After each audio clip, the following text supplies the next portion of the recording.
Para entender essa liberdade, primeiro precisamos visitar a sala de máquinas da sua mente, o lugar onde o impulso de apagar nasce. Pense na última vez que isso aconteceu. A mensagem enviada, o frio na barriga, a corrida contra o tempo para deletá-la antes que o visto aparecesse. O que exatamente você estava tentando evitar? Uma resposta torta? O silêncio? Não, era algo muito mais profundo. Você estava tentando evitar a dor. E o seu cérebro sabe, de uma forma quase primitiva, que a rejeição social dói, literalmente. Estudos de neuroimagem mostram que quando experimentamos a exclusão ou a possibilidade de sermos julgados negativamente, as áreas do cérebro que se acendem são as mesmas que processam a dor física, o córtex cingulado anterior, para ser mais exato. Esse sistema de alarme não evoluiu para o mundo digital. Ele não sabe a diferença entre ser expulso da tribo e deixado para morrer de fome há 10 mil anos e receber um emoji de joinha passivo-agressivo. Para ele, a ameaça de desconexão é uma ameaça de aniquilação. Então, quando você envia aquela mensagem vulnerável, seu cérebro não está apenas processando palavras, ele está rodando uma simulação de risco em alta velocidade. Ele projeta você na mente da outra pessoa, escaneando todas as possíveis interpretações negativas. O "eu te amo" que pode ser recebido como desespero, a piada que pode soar como ofensa, a ideia de trabalho que pode ser vista como ingênua. Cada cenário é uma pequena morte social em potencial. E o ato de apagar a mensagem é o seu cérebro apertando o botão de emergência. É um reflexo para arrancar a mão do fogo antes mesmo de sentir a queimadura. É a tentativa desesperada de desfazer a sua pegada na areia molhada. Não porque a pegada estava errada, mas porque a maré do julgamento parece estar subindo rápido demais. É um mecanismo de sobrevivência. Ponto. Mas aqui a história se complica, porque essa mesma ação, esse mesmo gesto de segurar e apagar, pode ter origens completamente diferentes em pessoas, e é crucial que você entenda de qual tribo você faz parte. Pense nisso. Existe o apagador reativo.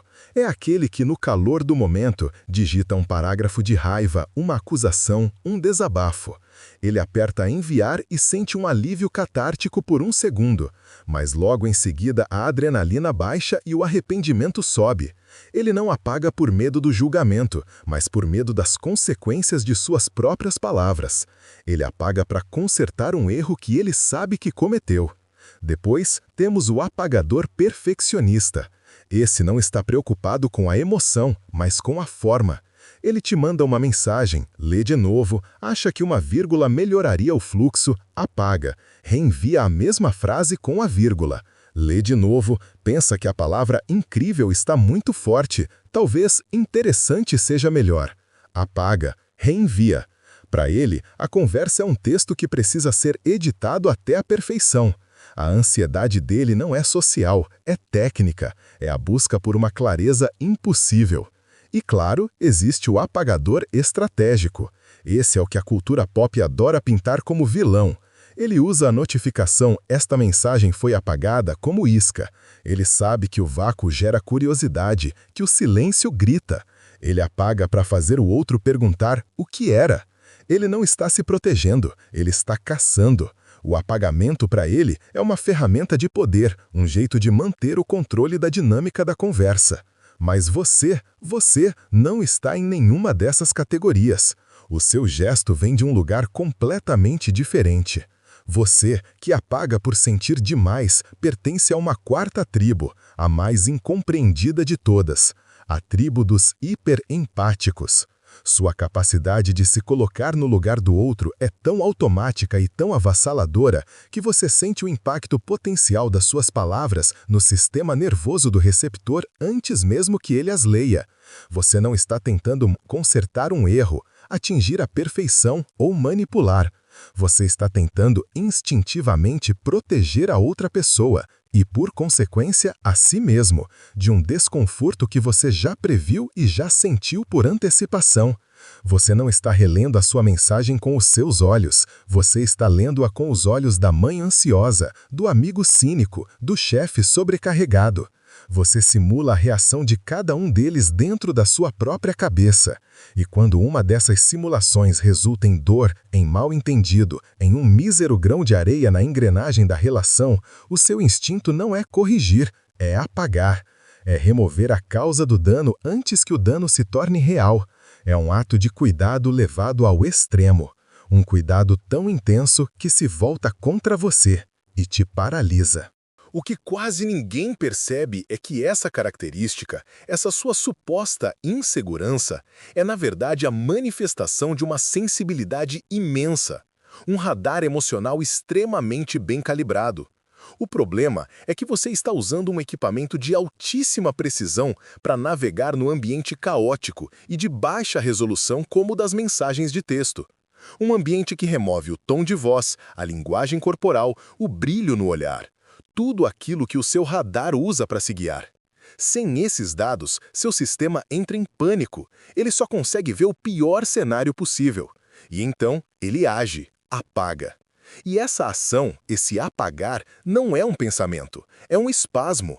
É o corpo se defendendo de uma ameaça que só existe na sua cabeça, mas que parece terrivelmente real. O que nos leva ao verdadeiro culpado por trás desse microdrama diário, a arquitetura da nossa comunicação. Pense em como nos comunicávamos há 20, 30 anos. Uma carta, você tinha rascunhos, dias para pensar, reescrever, amassar o papel e começar de novo. O produto final era uma versão curada do seu pensamento. Um telefonema era volátil, efêmero. As palavras eram ditas e se dissolviam no ar, restando apenas a impressão, o sentimento. Não havia um registro para ser dissecado. Agora, olhe para o seu WhatsApp. Cada conversa é um documento, um registro permanente com data e hora de cada pensamento impulsivo, cada vulnerabilidade exposta, cada piada mal calculada. O texting aboliu o conceito de rascunho. A sua primeira versão, o seu rascunho zero, agora é publicado instantaneamente. Fica ali, em letras pretas no branco, esperando para ser printado, encaminhado, analisado fora de contexto. E é contra essa permanência assustadora que a sua sensibilidade se rebela. Você não está apenas apagando uma mensagem, você está tentando apagar uma prova, uma evidência do seu sentir, do seu não editado. É uma tentativa de reintroduzir a impermanência, a fluidez, o direito de errar e de se corrigir que a comunicação humana sempre teve. É o seu sistema nervoso gritando por um rascunho num mundo que só aceita a versão final. E é nesse momento que a sua maior qualidade se transforma na sua maior fonte de angústia. Aquela sua consciência aguda do poder das palavras, aquele cuidado imenso com o impacto que você causa, na era do rascunho zero, isso vira uma tortura. Você sabe, melhor do que ninguém, que uma vírgula pode mudar um afeto para uma cobrança, que um ok seco pode ser uma muralha de gelo, que a ausência de um emoji pode sinalizar um abismo. Enquanto outras pessoas disparam mensagens sem pensar, você pesa cada sílaba. Pense na cena. Você envia, a gente precisa conversar. Para você é um convite, mas a sua mente hiperempática imediatamente começa a rodar as simulações. Para o outro, isso pode soar como uma sentença, o coração dele pode disparar, a ansiedade dele pode começar. Você sente o pânico dele por antecipação, e a sua reação instintiva é proteger a ele do susto e proteger a você da culpa de ter causado aquele susto. Então, você segura a mensagem, apagar para todos, e reenvia. Ei, tudo bem? Queria falar com você depois sobre uma ideia que eu tive quando tiver um tempo. O conteúdo é o mesmo, mas a embalagem foi cuidadosamente acolchoada para evitar qualquer impacto.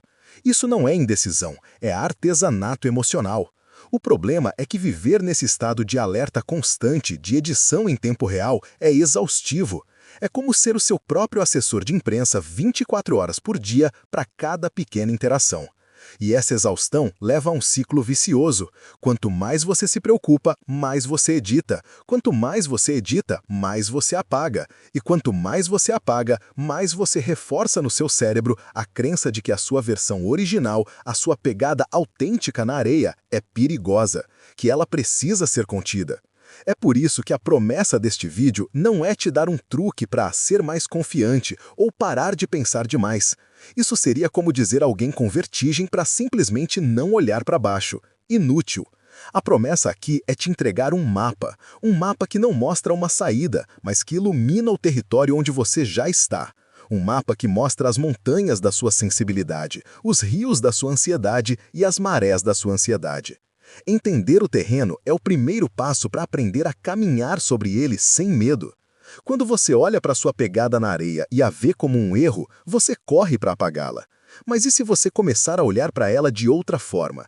E se aquela pegada não for um erro, mas a prova irrefutável de que você esteve ali?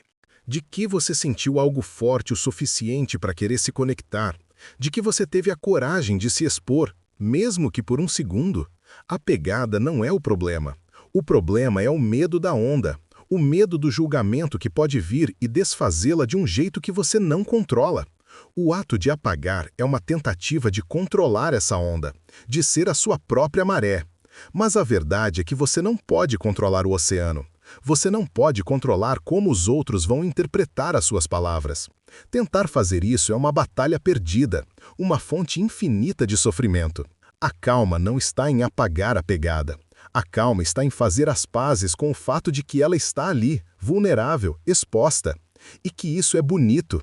É a marca da sua humanidade. Essa conversa interna, esse drama do enviar, apagar, reenviar, é familiar para muito mais gente do que você imagina.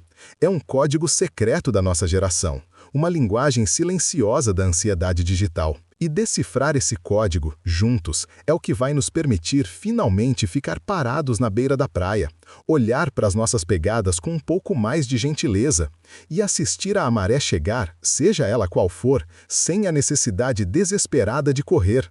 A verdadeira questão não é como parar a maré.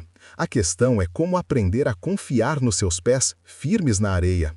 A liberdade que você procura não está em construir um muro para se proteger da água, mas em descobrir que você sabe nadar.